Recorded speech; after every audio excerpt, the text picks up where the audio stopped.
ध्यान करके देखो, साक्षात परब्रह्म जग जाकी गोद में सो यशोदा की गोद में।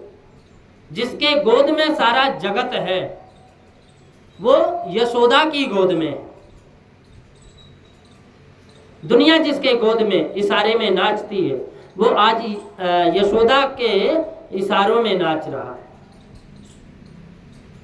शेष महेश गणेश दिनेश सुरेश जाहि निरंतर ध्यावे, ताहि अखंड अनंत अनादि अच्छेद अवैध सुवेद बतावे। नारद से सुख व्यास रहे, पचिहारी कोई पुनि पार न पावे। ताहि अहीर की छोहरिया, छछियावर छाछ पे नाच नचावे। छछियावर छाछ पे नाच नचावे। आपका हृदय ही सुंदर मंदिर है और हृदय रूपी सुंदर मंदिर में परम ब्रह्म को नचाइए, भाव से गाइए तो नाचेगा। भाव का दर्शन करें। यशोदा का लाला को कोई चीज अच्छी, यशोदा के लाला को कोई चीज अच्छी नहीं लगी। मैया कभी दुशाला उड़ाती है, नहीं उड़ते गोविंद, क्योंकि उन्हें तो कारी कमरिया ही अच्छी लगती। ऐसा सुंदर गोपाल नृत्य करते हैं। यशोदा तेरे भाग्य की कहे ना जाय।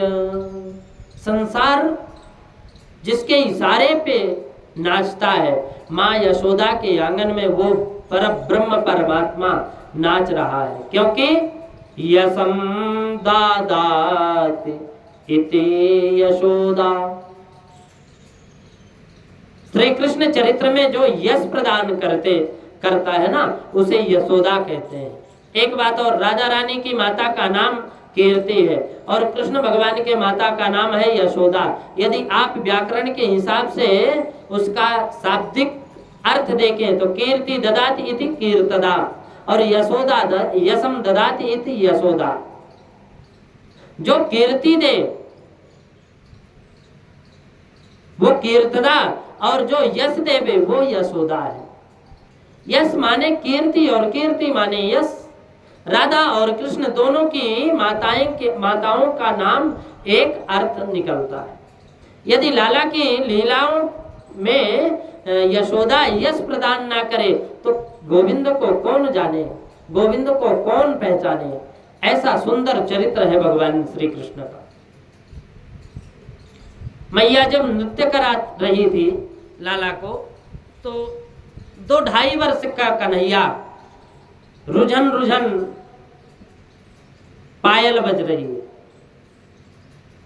अब ये ब्रज में गोपियां हैं। आज एक गोपी ने गोविंद को देख लिया।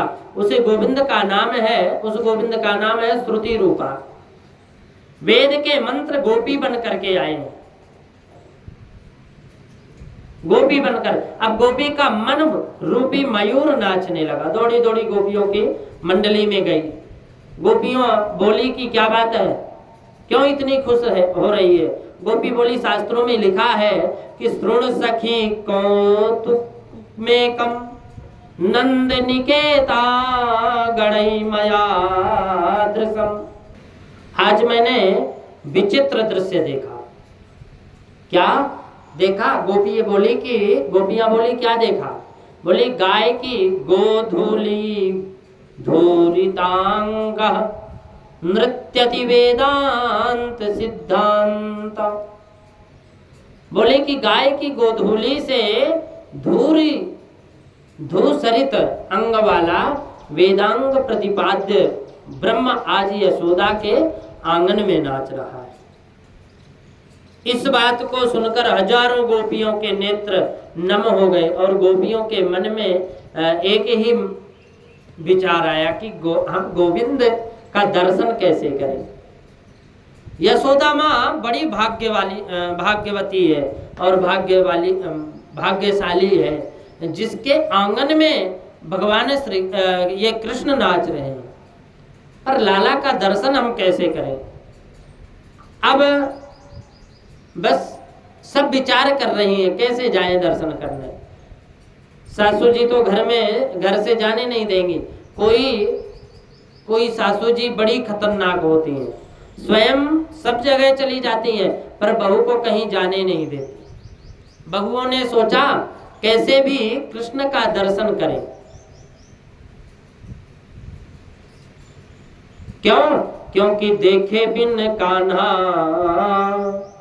जब मन नहीं माना, इन आँखों से आज हमने ब्रह्म पहचाना।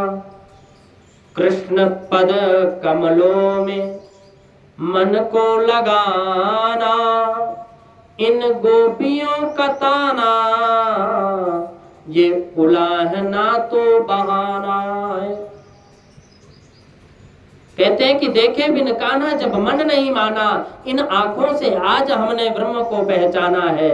और कृष्ण पद कमलों में मन को लगाना है, इन गोपियों का ताना ये उलाहना तो बहाना है। उलाहने के बहाने कृष्ण का दर्शन कर तो हो जाए। कैसे हो? तो उलाहना देने के लिए सासू जी सवेरे सवेरे गई शिव मंदिर, शिव जी को जल चढ़ाने। नई नई बहुएं ने घर की जितनी मटकी थी सारी फोड़ दी। सासू जी आई और बोले ये बहू मटकी किसने फोड़ी? बोली माता जी नंद के लाला आए और मटकी फोड़ कर चले गए। सासू जी बोले अच्छा वह नंद का छोरा इतनी हिम्मत मेरे घर में आकर के मेरी मटकी फोड़ कर चला गया। बहू यदि मैं जाऊंगी तो बहुत ज्यादा बढ़ जाएगी बात, इसलिए तुम लोग तू जा और वहां जाकर के हमारी तरफ से यशोदा को उलाहना दे करके आ जा। गोपियों ने कहा बड़ी खुशी की बात है, हम उलाहना के बहाने आज लाला के दर्शन तो हो जाएंगे। इन गोपियों का ताना ये उलाहना ही तो बहाना है। ब्रज में जो है नई बहुओं को साल 2 साल बड़े पर्दे में रखना पड़ता है, ऐसा नियम है।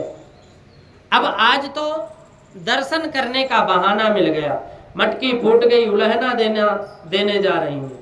माता यशोदा अपने घर में पूजा कर रही थी, खिड़की से देखा ये नई नई बहू आज मेरे सवेरे घर में क्यों आ रही हैं? आज लाला का जन्मदिन तो नहीं है, एकादशी व्रत की कथा भी नहीं है, सत्यनारायण की कथा नहीं है, क्यों आ रही हैं मेरे घर? तो मैया घर के चौक में आकर के और नई बहू घर आती है तो आश्चर्य होता है। बोले आओ बहना, कैसे आई बोलो?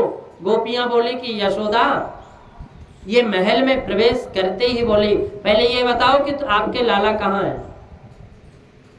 वहां तो सैकड़ों गोपी पहुंच गई, किसी ने 2 मटकी फोड़ी, किसी के 4 मटकी फोड़ी, एक मटकी गोपी ने तो घर की सारी मटकी फोड़ दी। चौराहे पर आकर के सब मिल गई और सब आ गई। मैया बोली क्यों मेरे लाला ने कछु उधम कियो का? तो गोपी ने बोली पहले ये बताओ कि लाला है का, बाद में और वार्तालाप होगा। मैया बोली पलना में सो रहा है। मैया ने आवाज लगाई तो पलना से निकलकर गोविंद आ गए और जैसे ही अपने घर में गोपियों का झुंड देखा तो कन्हैया ने सोचा आज फिर कोई नाटक हो गया दिखे। माँ यशोदा की साड़ी के पल्लू पकड़कर खड़े हो गए और आचार्य सुखदेव जी कहते हैं कि राजन एक बार तुम दर्शन करो इस झांकी का। काल भी जिसके भय से भयभीत तो होता है, आज वो यशोदा की साड़ी का पल्लू पकड़ करके थर थर कांप रहा है, इस डर के से कि ये शिकायत करेंगे तो आज फिर पिटाई होगी।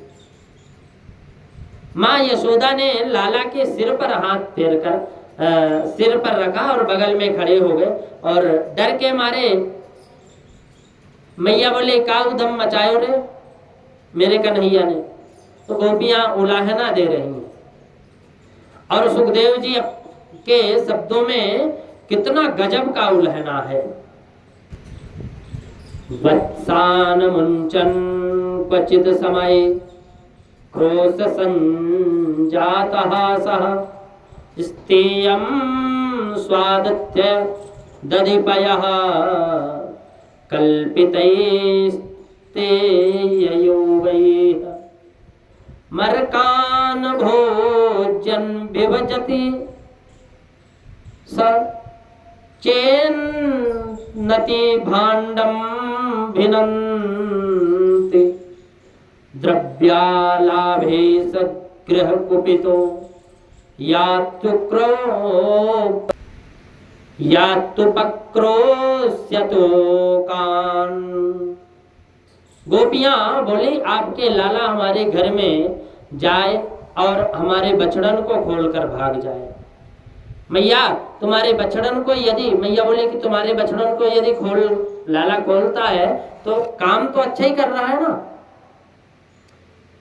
बोली नहीं नहीं, इनको जब पतो चले कि गाय दुहवे को समय आयो, 1 घंटा पहले ही हमारे बछड़न को खोलकर भाग जावे। बछड़ा सबरे दूध को पी जाए, एक बूंद भी दूध मिले ना है, बताओ। मैया बोले सुनो, यदि ऐसो ऊधम लाला कियो करे तो तुम याकुन एक डांट दियो, आंख दिखाकर डांट दोगे कि तो ऊधम नाय करो, ये ऊधम नहीं करेगा।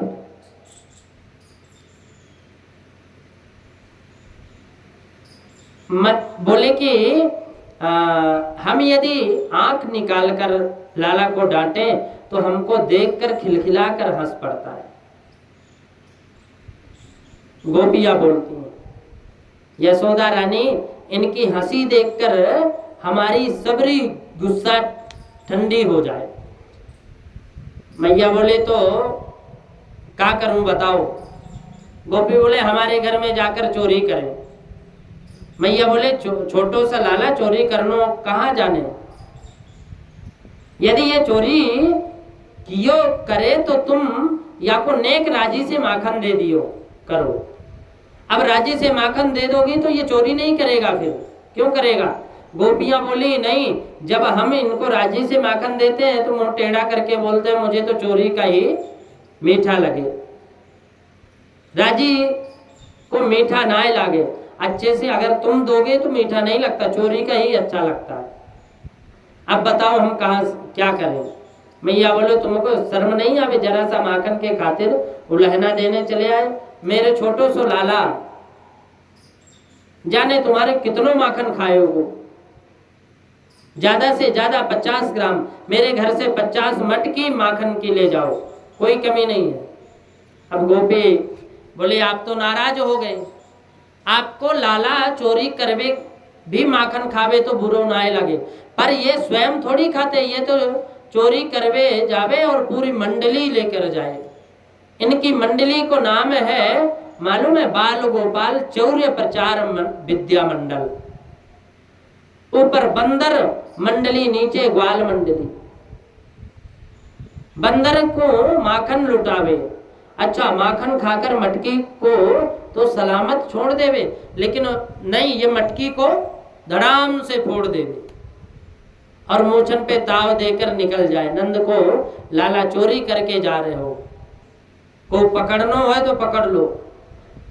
2.5 वर्ष को लाला मूछन पर ताव देवे, हिसाब तो लगाओ। मैया ने कही एक काम करो, तुम अपनी मटकी ऊपर छींके पर टांग दिया करो। तो लाला छोटो है और या को हाथ ही ना पहुंचेगो तो चोरी करेगो कहां से, ये चोरी कहां से करेगा। नीचे उखल में गोपी बोली ये भी कर चुकी, आपके सामने 3 बिलात है, 3 बिलात का है, लेकिन बाहर निकलते ये चौकड़ी भर कर भागते हैं। नीचे उखल खड़ो, बाके बांध एक ऊपर और सखा खड़ो, और फिर उसके ऊपर और सखा, ऐसे प्रेम से ये खड़े एक के ऊपर एक खड़े होकर के फिर ये माखन चोरी करते हैं। एक बार गुस्सा आया हमको, इतनी गुस्सा आई कि हमने अपनी दही की मटकी पीपल पे टांग दी, लटका दी। हमने देखा कि आज लाला चोरी करे, कैसे करेगी? खिड़की से देख रही थी। तो आपके लाला कहीं से 25 हाथ का लंबा बांस लेकर गया और मटकी के नीचे से बांस मार दिया, मटकी फूट गई। ओक लगा करके नीचे खड़े हो गए, नंबर बाई नंबर सब पी गए मटकी से।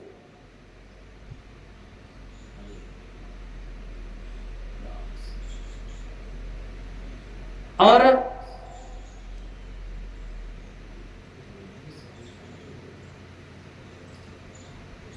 इतनी बुद्धि, मैया बोली इतनी बुद्धि है छोटे से लाला में। एक गोपी बोली बुद्धि की बात तो आपको क्या बताऊं यशोदा जी, इनके पेट में दाढ़ी है 1.5 हाथ की। परसों की बात है, मेरे पति को जन्मदिन है और अपने पति के जन्मदिन की खुशी में मैंने घर में 56 भोग बनायो। आपके लाला जाकर के पाटा पर बैठ गए और भाभी जी हमारा भोग लगाओ। मैंने कही लाला अभी सत्यनारायण भगवान की कथा होएगी, फिर पंडित जी को भोजन करा के बाकी बात तुम्हें प्रसाद मिलोगे। तो कन्हैया ने हमसे बड़ो ही कोई भगवान थोड़ी, हमसे कहा कि हमसे बड़ा भगवान थोड़ी है कोई। और जाकर के मैंने थोड़ा डांट दिया तो नहीं ऐसे नहीं मिले। तो झटपट से उठे और बोले कि होगी सो देखी जाएगी, भाभी आज तुम्हें ही देखेंगे। नाराज होकर के चले आए। अब जन्मदिन की खुशी में मेरे पति ने रात्रि में भोजन बड़े प्रेम से किए, पति देव सो गए। रात्रि के 12 बजे आपके लाला जाने कब कहा घर में कहां से घुस गए और मेरे पति की दाढ़ी मेरी चोटी, मेरे पति की दाढ़ी और मेरे चोटी से बांधकर वो भाग गए। पति की लंबी दाढ़ी और मेरी चोटी कसकर बांध दी, चले गए। रात्रि 1:30 बजे मेरे पति को जोर से प्यास लगी तो वो पानी पीने के लिए जैसे उठे, उनकी दाढ़ी और मेरी चोटी दोनों खींचे। उधर वो खींचे, इधर मैं खींची। बोले क्या कर रही है? अरे आधी रात बिन की दाढ़ी उखड़ गई। हम जैसे जैसे उठकर गए, दीपक जलाए, दीपक जलाकर देखे तो पति की दाढ़ी और मेरी चोटी दोनों बधी है। ऐसे ऊधम करता ये कन्हैया। मैया बोले हे भगवान, ये तो 3 मिलाद का लाला इन बूढ़न को पागल बनावे। एक गोपी कहती है कि परसों मेरे घर सत्यनारायण की कथा थी और मैंने पंजीरी भूंज रखी थी।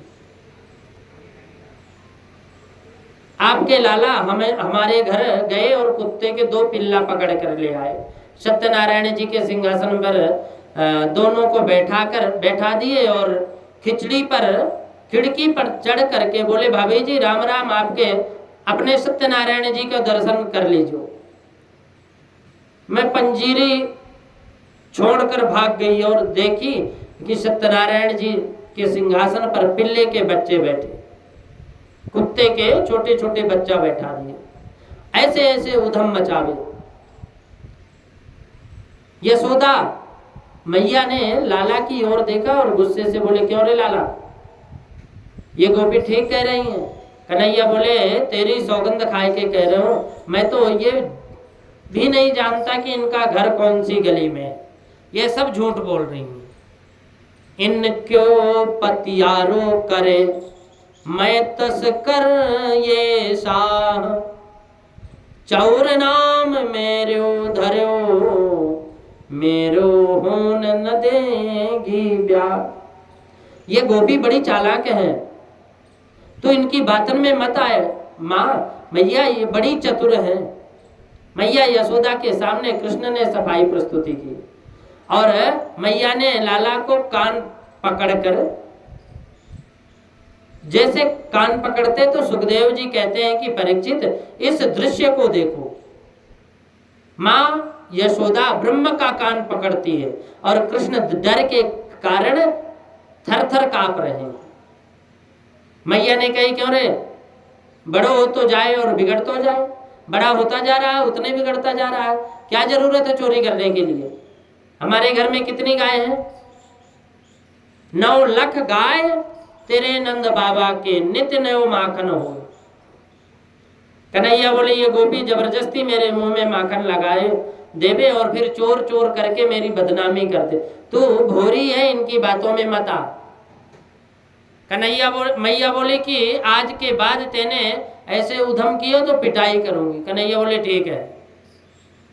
फिर बड़ी से बड़ी भी लीला करते हैं भगवान कृष्ण भगवान। ब्रज में तो बच्चों की भांति किसी को पता ही नहीं चलने देते कि आज ये भगवान है। लेकिन एकदा क्रीड़ा मानस्ते रामाद्या गोप पारदका। एकदा क्रीड़ा मानस्ते रामाद्या गोपदारका। कृष्णो मृदम भक्षितवानिति मात्रे न्यवेदयन्। एक बार सोचे, शास्त्रों में ब्रज की महिमा का वर्णन बहुत बड़ा होता है। संत महात्मा अमलात्मा मुनि ब्रज की रज का गान करते हैं। कहते हैं कि रमण रेत लेट्यो नहीं, कियो न यमुना पान। रे मन तू समझो नहीं, ब्रज को तत्व महान। जो रमण रेत में जो लेटा नहीं, यमुना जी का जो जलपान नहीं किया, उसका ब्रज में रहने का क्या मतलब है। आज खेलते खेलते ब्रह्मांड घाट पर भगवान कृष्ण चले गए और मिट्टी के मकान बनाकर खेल रहे थे। एकदा क्रीडन मानस्ते रामाद्या गोप पादरा पार का। अब अभी कृष्ण भगवान की उम्र करीबन 3.5 वर्ष की। मिट्टी का मकान बनाकर खेल रहे थे। खेलते खेलते एक बड़ा सा ढेला मिट्टी का मुंह में रख लिए। अब कन्हैया ने मिट्टी खा ली। ब्रजवासी बोले तेरे लाला माय में क्या है, मुंह में क्या है? अरे मुंह में क्या है तेरे? बोले नहीं कुछ नहीं है। ब्रजवासी बोले बलराम भैया याने तो मिट्टी खा ली आज। दौड़कर बलराम जी ने लाला का हाथ पकड़े। बोले तू रोज मिट्टी खाता, मैया से तेरी पिटाई करानी है। अब सब हाथ पकड़कर कन्हैया को यशोदा माँ के पास ले गए। शिकायत लगा रहे हैं कन्हैया की। मैया चोरों चोखो भलो हमारे संग खेल रहे हो, और खेलते खेलते ना जाने इनको बड़ो माटी को ढेरों मुख में धर लियो। यानी मेरे साथ ये खेल रहा था, पता नहीं कैसे धीरे ये अचानक ही मुख में मिट्टी भर लिया, मिट्टी रख लिया। जैसे ही यशोदा ने सुनी लाला माटी खाई है, तुरंत भीतर से निकाल करके आई और निकल करके बाल कृष्ण लाल का कान पकड़ लिया और छड़ी दिखा रही है। सुखदेव कहते हैं परीक्षित सावधान, क्या ब्रह्मा जी में ताकत है भगवान का कान पकड़ सके? क्या शंकर भगवान में शक्ति है भगवान के छड़ी दिखा सके? ये शक्ति तो केवल यशोदा में है। माटी कैसे खाई? एक और बात, वेद में भागवत का नाम है आप्त काम। समस्त काम पूर्ण काम निष्काम, लेकिन यशोदा कृष्ण का कान पकड़कर छड़ी दिखा रही है। क्यों रे? आनंदात्मा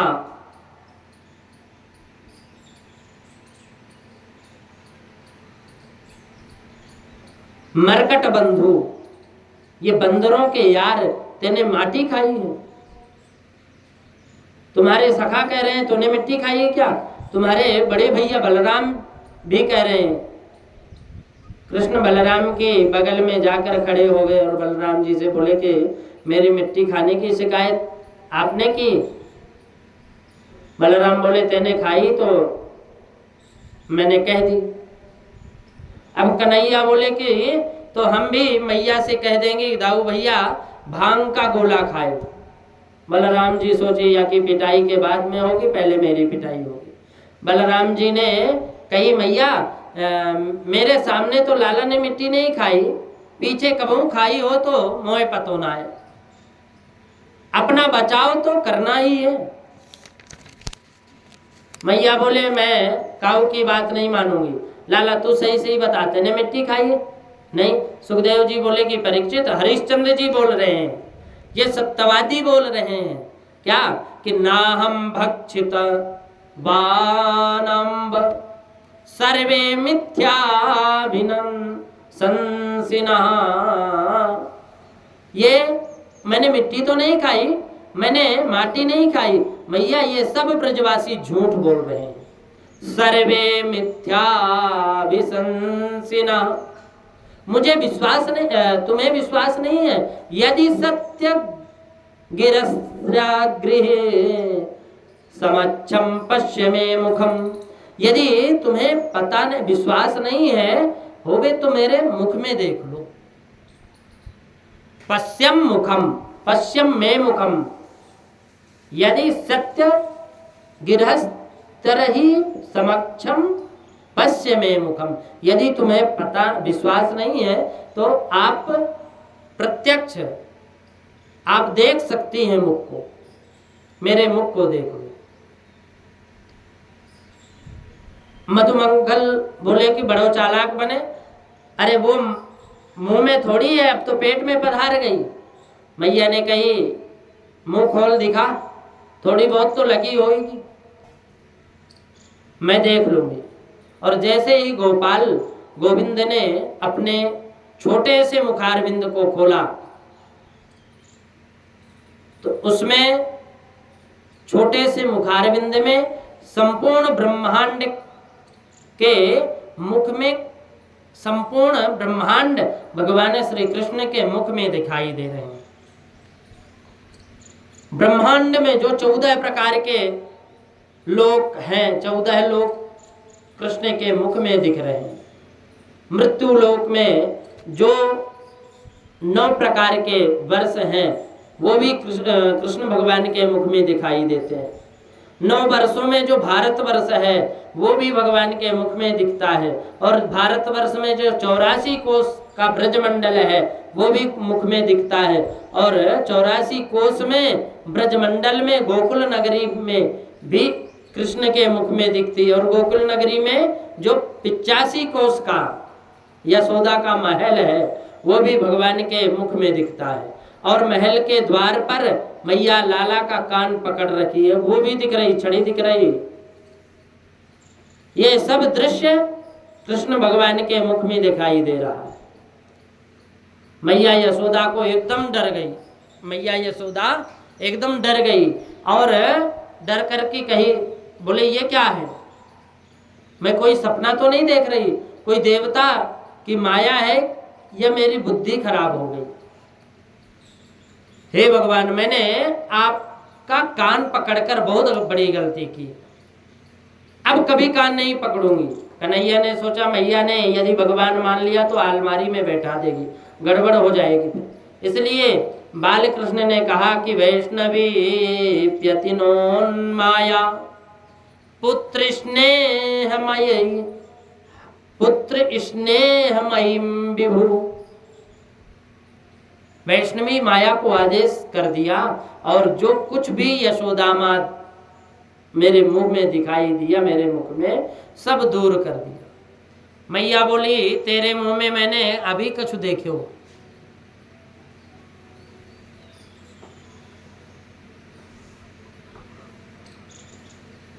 कन्हैया बोले कछु नहीं, तेने सपने देखो, सपनों देखो होए वो, देखियो मुंह खोल कर दिखाया तो कुछ भी नहीं। अब मैया बोले मैंने माटी थोड़ी ही खाई है, मैंने तो ब्रजरज खाई है।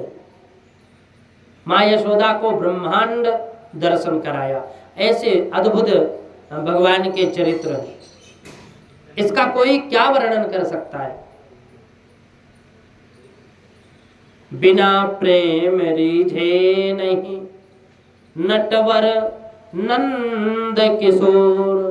आप कितना भी यज्ञ करिए, कितना भी अनुष्ठान कीजिए, कितनी भी बड़ी तपस्या करें, पर जब तक मन में प्रेम नहीं आएगा तो गोविंद की प्राप्ति नहीं हो पाएगी।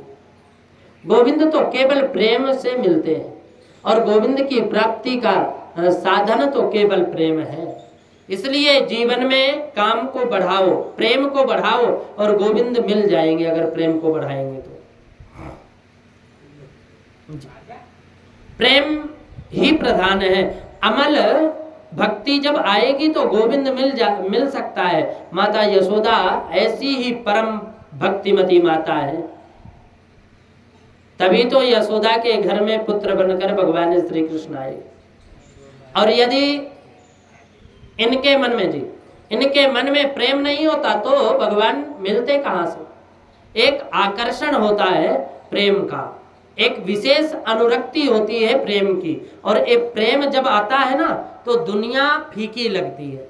यशोदा माँ के घर में सैकड़ों दास दासियां हैं, जिसके घर में 9 लाख गाय हैं, तो 9 लाख गायों के लिए क्या 50,000 नौकर भी नहीं होंगे।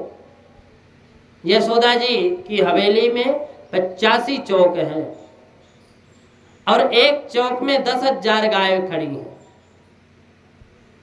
इतना बड़ा एक चौक, अनुमान लगाओ उनका महल कितना बड़ा होगा। नंद रानी यशोदा कोई छोटी मोटी रानी नहीं है, लेकिन मैया यशोदा कृष्ण की सेवा किसी नौकर से नहीं कराती। कृष्ण भगवान की सेवा स्वयं किसी दासी से नहीं, वो तो अपने हाथों से करती हैं। लाला को स्नान कराती हैं अपने हाथ से, कन्हैया को अपना दूध पिलाती हैं अपने हाथ से। और तो क्या सज्जनों, कन्हैया जिस माखन को खाते हैं यशोदा अपने हाथ से दही विलोकर माखन निकालती। ये बिल्कुल बात सत्य है। जिस माता ने बचपन में पुत्र की सेवा की अपने हाथों से, वो बालक वृद्ध अवस्था में अपनी माँ की सेवा करेगी। और जो माता अपने बालक की सेवा नहीं की, नौकर और नौकरानियों से सेवा करवाई, वो वृद्धावस्था में भूल जाए कि मेरा बेटा मेरी सेवा करेगा, कभी नहीं करने वाला। ये बात बिल्कुल सत्य है। इसलिए माँ को चाहिए कि वो अपने बालक की स्वयं अपने हाथों से सेवा करे,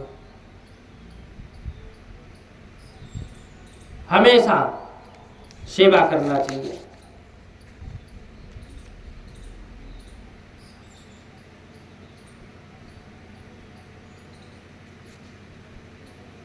यशोदा जब दही बिलो रही थी तो मन में सोचा कि लाला की लीला है, लाला उठेगो माखन खावेगो, बड़ी उद्यमी, कैसे कैसे नाच, कैसे कैसे सबको घर में खिलावे।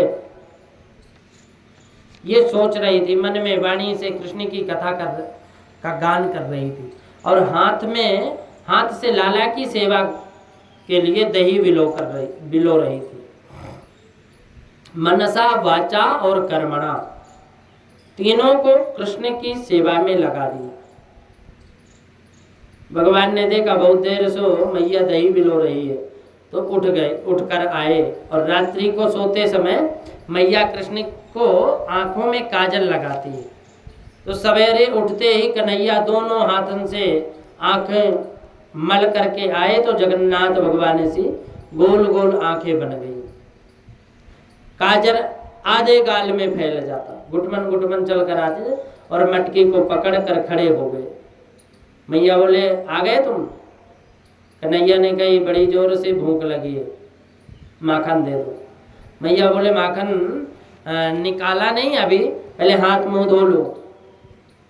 ज्यादा भूख लगी है तो रात्रि को माखन व मटके में धरे हो, नेक मिश्री मिलाकर खा लो। भगवान बोले मुझे तो ताजा माखन खाना है।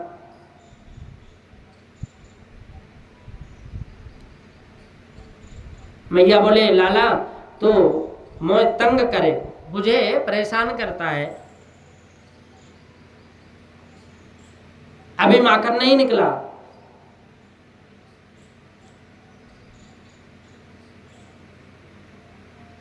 मैया ने गोदी में लेकर के बोले देख ऊपर क्या है।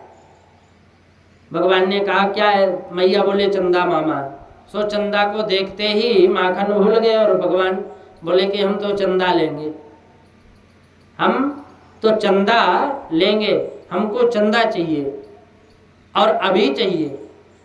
मैया ने कहा कि हम चंदा लेंगे कर तो रहे, तब तक मेरो माखन निकल आयो। रही पकड़ कर खड़े हो गए, बोले माखन वाखन बाद में निकलेगा, पहले चंदा चाहिए। मैया बोले हे भगवान अब कहाँ क्या करूं मैं।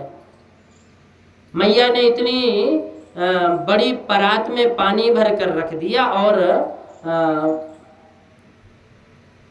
बोले आ चंदा देती हो। हाथ भगवान कर हाथ मार कर बोले कि ये पानी है और मैं तो वाही को लूंगा, ये तो पानी है। अब ज्यादा तंग करने लगे तो माँ यशोदा को थोड़ा क्रोध आया, बहुत ही परेशान करे लाला, तो गोदी के नीचे पटक दियो, चलो जाए यहाँ से। चंदा लेंगे सुबेरे से परेशान कर रहा है। जैसे ही मैया ने फटकार लगा दी तो गुस्से के मारे गुब्बारे जैसे मुंह खोल गए भगवान गोविंद का। कमर पर हाथ रखकर यशोदा की ओर देख रहे हैं। बोले ओ बुढ़िया मैया चंदा देगी कि नहीं। मैया बोले धमकी दे रहा है। बोले धम ना दे रही, बोल क्या करेगी। मैया बोले कि मैंने धमकी दे रहा तू, मैं नहीं दूंगी, क्या करेगा। तो संसार में दो ही हट है सबसे विचित्र, एक बाल हट और दूसरा आप सब जानते हैं त्रिया हट। बाल हट बड़ी विचित्र है। बाल हट यदि अपनी बात पर अड़ जावे तो उस काम को करके ही माने, और दूसरी हट आप अपनी बात पर आ जाए तो करके ही माने। भगवान मचल गए। सूरदास जी अपने शब्दों में कहते कितनी सुंदर महिमा गाते हैं। यशोदा को कहते हैं कि चंद्र खिलौना ले हुरी मैया, चंद्र खिलौना ले हूं। यदि तुमने चंदा नहीं दिया तो जमीन पर लेट जाएंगे, पूरे शरीर में बालू लगा लेंगे, तुम्हारी गोद में बिल्कुल नहीं आएंगे। मैया बोले दारी के माता मेरी गोद में नहीं आएगा तो बलराम मेरी गोद में आ जाएगा, पर चंदा नहीं दे रही, जो करनो है सो कर ले। कन्हैया ने सोचा ये धमकी काम नहीं कर रही, तो सुरभि को पाए पान न करी हूं, वेणी सिर न गुथई हूं। यदि तुम चंदा नहीं देगी ना तो मैं दूध भी नहीं पीऊंगा फिर सुरभि का, और बालों में फूल भी नहीं लगवाऊंगा। मैया बोले दारी के एक तो वैसे ही दुबले पतलो, दूध नहीं पियोगे तो तेरो पीठ में ही चिपक जाएगो और ज्यादा दुबला हो जाएगा। तू काला तो है ही, सुंदर तो है नहीं, तेरी बेणी गुथ के थोड़ा सा सुंदर बना देती हूँ तो वो भी सुंदर नहीं बनेगा। भगवान ऐसी ऐसी लीला करते हैं, दिव्य लीला है भगवान की। जितना गुणगान करें, क्योंकि ये तो लीला पुरुषोत्तम ही है, और लीला पुरुषोत्तम है तो इसलिए जितना भी ये लीला करते हैं उनके लीला का कोई पार नहीं पा सकता। भगवान धीरे धीरे बड़े हो रहे हैं। सुखदेव जी कहते हैं कि मिथ्या विस्त्राश्रु मृतराश्रु। सुखदेव जी कहते हैं कि झूठे के आंसू बहा रहे हैं। आपको मालूम है झूठे के आंसू कैसे बनाए जाते हैं।